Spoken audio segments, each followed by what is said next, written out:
Hi yours, welcome to BRK entertainment. నేను మీ యూమా. Movies పరంగా చూసుకుంటే రాజేంద్ర ప్రసాద్ గారు. రాజేంద్ర ప్రసాద్ గారు మీరు మంచి ఫేవరెట్ హీరో అని చెప్పి మాకు తెలుసు. సో ఆయన కాంబినేషన్లో చేశారు. అసలు ఎలా అంటే మీకు ఏమైనా టఫ్ అనిపించిందా? ఫస్ట్ టైం ఒక డ్రీమ్ హీరో మనం చూసినప్పుడు మనం చూస్తూ ఉండిపోతాం. యాక్ట్ చేయాలి అంటే ఆ ప్రెజెన్స్లో రావాలంటే చాలా టైం పడుతుంది. సో అందులో రాజేంద్ర ప్రసాద్ గారు అందరికీ తెలిసిందే. కామన్ పీపుల్ అందరూ చూసే మిడిల్ క్లాస్ పర్సన్స్ దగ్గర నుంచి ప్రతి ఒక్కరు కామన్ మ్యాన్లా చూస్తారు అప్పట్లో, ఆ టైం నుంచి కూడా. సో మీరు ఎలా చేశారు? అసలు టఫ్ అనిపించిందా?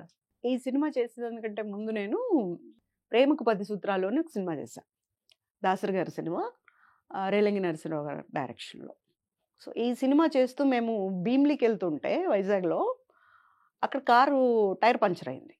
డైరెక్టర్ గారు, నేను, రైటర్ గారు ఒక కారులో ఉన్నాం. అప్పుడు నాకు అంత అర్థమయ్యేది కాదు. నేను ఒక గుండు మీద కూర్చొని ఉన్నాను బండ.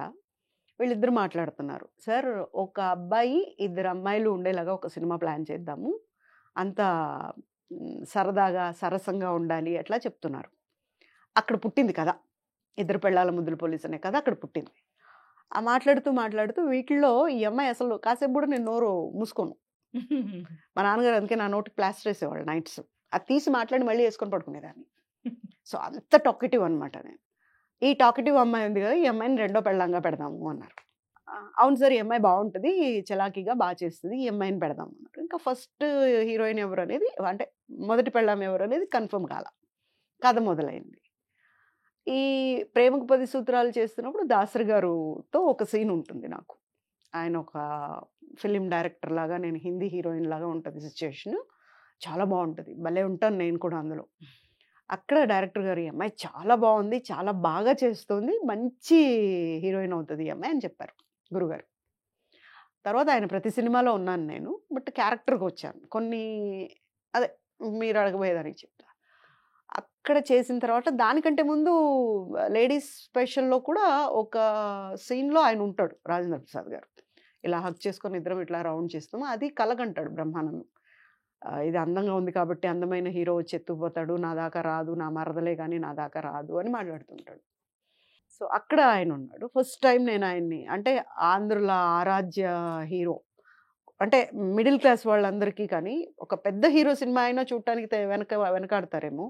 రాజేంద్ర ప్రసాద్ సినిమా అంటే పిచ్చి అప్పుడు జనాలకి, పెద్దవాళ్ళకి కానీ చిన్నవాళ్ళకి కానీ. నవ్వుకోవటానికి సరదాగా ఉంటుంది, బాగుంటుంది. అలాంటి సిచ్యుయేషన్లో నేను చూశాను. సరే, ఫస్ట్ టైం ఆ హీరోని, మనం అనుకున్న హీరోని చూసాము, ఆయనతో హక్ చేసుకొని చేసాము, అయిపోయింది. సినిమా అనౌన్స్ చేశారు. 'ఇద్దరు పెళ్ళాల ముద్దుల పోలీస్', రాజేంద్ర ప్రసాద్ హీరో. రాజేంద్ర ప్రసాద్కి ఎందుకో నేను నచ్చలేదు. నా బిహేవియర్ నచ్చలేదు. నా behaviour in the sense I'm not so active with him. పద్దాక సార్ ఇట్లా కదా, సార్ అట్లా కదా, అది కదా, ఇది కదా అంటూ పక్కనే కూర్చొని, అలా లేకుండా నేను ఎక్కడో కూర్చోవటం, అక్కడున్న వాళ్ళతో మాట్లాడుకోవటం, ఇట్లాంటిది నచ్చలేదు ఆయనకి. సో ఒక కోపం ఆయనలో ఉంది నా మీద. సో ప్రతి సీన్లో చూపించేవారు. అది సీన్ చేసేసి పక్కన పోయి ఏడ్చేదాన్ని. ఎందుకంటే మా ఇంట్లో నన్ను చాలా అపురూపంగా పెంచారు. అలాగే నన్ను ఎవరైనా చిన్న మాట అంటే నేను హర్ట్ అవుతా, ఏడుస్తా పక్కకెళ్ళి. అట్లా రోజు ఇదే తంత అయిపోయింది అనమాట. ఒకరోజు పీక్స్కి వెళ్ళింది. ఆ రోజు నేను డైరెక్టర్ గారికి చెప్పి చెన్నై వెళ్ళిపోయా. తిరుపతిలో జరిగింది షూటింగ్. చెన్నై వెళ్ళిపోయా. సార్ నేను చేయను, క్షణగండం నూరేళ్ళ ఆయుష్ లాగా ఉంది ఇక్కడ. సో నాకు చేయాలని ఇంట్రెస్ట్ ఉంటే మళ్ళీ వేరే అయినా వస్తాయి, అవి చేసుకుంటాను. దయచేసి నేనైతే చేయలేను సార్, నా వల్ల కాదు, ఎక్స్ట్రీమ్స్ వచ్చేసిందని వెళ్ళిపోయా. తర్వాత 2 days షూటింగ్ ఆపారు. థర్డ్ డే ఏమో డైరెక్టర్ గారు అందరూ వచ్చారు. వచ్చి ఇక మీట్ అలా ఉండదు, మేమందరూ ఉన్నాము, ఇప్పుడు 70% షూటింగ్ అయిపోయింది, ఇప్పుడు సాంగ్స్ అవి ఉన్నాయి, నువ్వు ఇలా చేస్తే ఎలాగా, అలా ఉండకూడదమ్మా, రా అని చెప్పారు. మా నాన్నగారు కూడా నువ్వు చేయాలని డిసైడ్ అయినప్పుడు ఇది కూడా ఒక ఛాలెంజ్గా తీసుకో, డ్రాప్ అవ్వద్దు అని చెప్పారు. Then I went. తర్వాత ఆయన కూడా ఎంతలోనో అంతే మాటలు. So we completed. తర్వాత హిట్ అయిన తర్వాత చాలా సినిమాలు వచ్చినాయి మా ఇద్దరికే. నన్ను తీయించేశారు, వద్దన్నారు, ఆయన రెఫ్యూజ్డ్. సో అలా నాకు ఒక 7-8 సినిమాలు పోయినాయి రాజేంద్ర ప్రసాద్ గారితోనే ఆ టైంలో. అది చాలా మైనస్ అయింది నాకు. ఎదిగే టైం కదా, ఇంకా కాలు పెట్టంగానే అంటే ఏం చేయాలి అంటాను కూడా మనకు బ్యాక్గ్రౌండ్ లేదు. మనకెవరూ తెలీదు కూడా. వస్తేనే చేస్తాం. రాకపోతే ఊరికే కూర్చుంటాం. అంతే. ఇంకా అప్పుడు కొంచెం ఒక 1 ఇయర్ కూర్చున్నాను. కూర్చున్న తర్వాత వస్తున్నాయి కానీ, ఊపులో ఉన్న సినిమాలు రాట్లే. ఇంక అప్పుడు డిసైడ్ అయిపోయా. సరే క్యారెక్టర్స్ చేద్దాం. మన వల్ల కాదు కొన్నిట్లో. అక్కడికెళ్ళలేము అనేసి అక్కడ ఫిక్స్ అయ్యి అదే టైంలో అందరూ హైదరాబాద్ రండి అనే పిలుపొచ్చింది. హైదరాబాద్‌లో కాలుపెట్టిన ఫస్ట్ హీరోయిన్ నేను. ఓహ్! రామానాయుడు గారు, దాసరి గారు, "రామ్మా నువ్వు అక్కడికొస్తే ఫస్ట్ నీకే వస్తాయి అన్నీ" అని చెప్పి వచ్చావు. ఏం రాలేదు గానీ హీరోయిన్‌గా పిలుపైతే వచ్చింది. వచ్చాను. వాళ్ళే ఇవ్వలేదు హీరోయిన్‌గా. అక్కడ ఫస్టు క్యారెక్టర్ ఆర్టిస్ట్‌గా వాళ్ళే ప్రాణం పోశారు. దాంతో 2 బ్యానర్స్‌లో చేశాం. ఇంకా అప్పుడు వెనక్కి తిరిగి చూడలేదు. బిజీగానే చేశాను. చేసిన తర్వాత జీవితంలో పెద్ద తప్పు అనుకుంటాం కానీ మనం ఏమి తప్పులు చేయము అని, లేదా చేసింది కూడా నేనేం చేయలేదు అని చెప్పుకుంటాం కానీ, నిజంగా అంటే నా జీవితంలో పెళ్లి అనేది తప్పు. Wrong decision. అంటే లవ్ మ్యారేజా అరేంజ్? Love accepted. లవ్ లేదు, కొవ్వు లేదండి. ఒకటి మన నుదుట అది రాసి ఉందనుకోండి, అది అరేంజ్డ్ అయినా కూడా అలాగే ఉంటుంది. అంతే. రాసి పెట్టుంటే ఎవ్వరం ఏం చేయలేం. మనకి రాసేసారు ఆల్రెడీ ఇది రాత. సో దాని గురించి బాధ ఏం లేదు. కాకపోతే నా కెరీర్ ఇలా అయిందే అని ఎప్పుడైనా అనుకుంటా.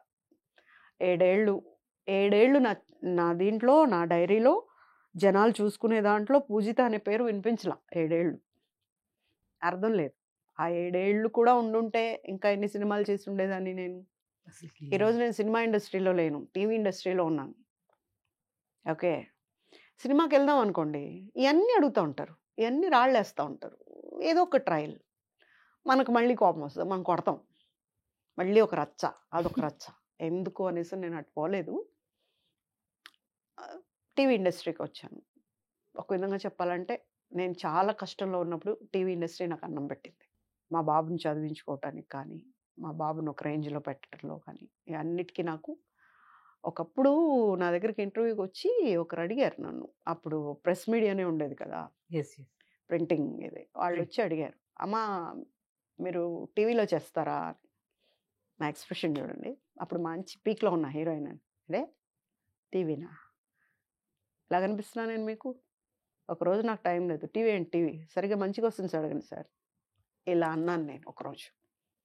నేను ఒప్పుకుంటున్నా. ఎంత పొగరు నాకసల. కానీ ఒకరోజు అదే టీవీ ఇండస్ట్రీ పిలిచి నాకు అన్నం పెడుతుందని తెలీదు. I bend my head for TV industry. ఎందుకంటే ఒక అమ్మను అమ్మగానే ఉంచింది. ఇప్పుడు ఈ మధ్య చూస్తున్నాం. చిన్న ఇన్సిడెంట్‌కి కూడా చావుల దాకా వెళ్ళిపోతున్నారు. అలాంటిది నేను ఎన్ని సార్లు చావాలి?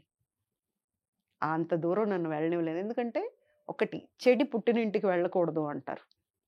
మనం దెబ్బతిన్నాం. ఎళ్ళామనుకో అక్కడ సూటిపోటి మాటలొచ్చాయంటే తట్టుకోలేం. కానీ మా వాళ్ళు అలా కాదు. ఇప్పటికీ నన్ను గుండెల్లో పెట్టి చూసుకుంటారు. ఒక మాట అనటం కానీ, ఎవరైనా అన్నది చెప్పటం కూడా చేయరు. నా దగ్గర ఎవరైనా అనుకుంటే కూడా షో అనేసి గమ్ముగా ఉంటారు. సో, చాలా బాగా చూసుకుంటారు నన్ను. ముద్దుగా చూసుకుంటారు. అలా ఇండస్ట్రీలో వచ్చిన తర్వాత, టీవీకొచ్చిన తర్వాత ఇంకసలు దేని గురించి ఆలోచించేంత టైం దొరకదు టీవీలో. ఎక్కువ వర్క్ ఉంటది కాబట్టి, దాంట్లో పడి అన్నీ మర్చిపోతాం.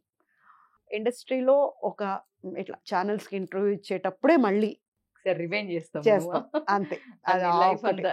లైఫ్ అంతా రివైండ్ అవుతా ఉంటది. కళ్ళు తడుస్తాయి ఒకసారి. అది లైఫ్ గురించి కాదు. నాన్న లేరే అని అంతవరకే.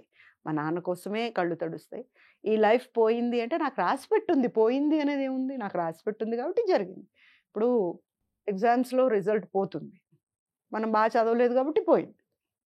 ఇలాగే ఇక్కడ నేను బాగా ఆలోచించి డెసిషన్ తీసుకోలేదు కాబట్టి తప్పు జరిగిపోయింది.